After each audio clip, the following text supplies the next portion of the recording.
हुक्म दिता मेरे चे दो शेर हदीसे के साथ तर्जमा उर्दू जुबान अच्छे पंचतन पाक यमनी चादर दे तले आए समावी मखलूक सवाल की तय पालने वाले इन चादर वाले का तारफ करवा और जड़ा मालिक तारफ करवाए उसमें कसीदा मालिक फरमाते अर्श वालो ये बातें सुनो अर्श वालो ये बातें सुनो अर्श वालो ये बातें सुनो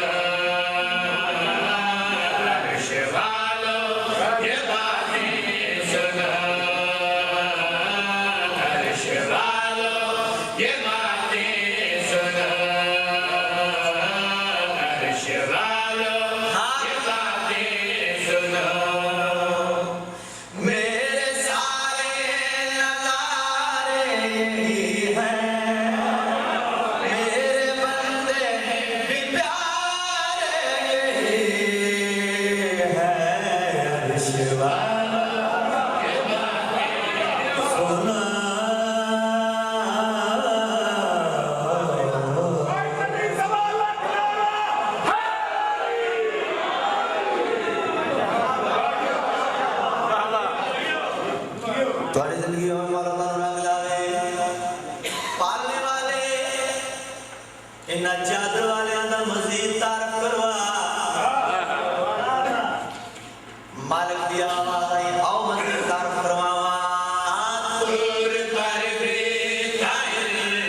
कसीदे दा दिल शेर पालने वाले अगर इन्हां चादर वाले को मिलना होवे मिलन ते जो दिल आ जाए इन्हां चादर केड़े तरीके नाल बंदा मिल सकदा है।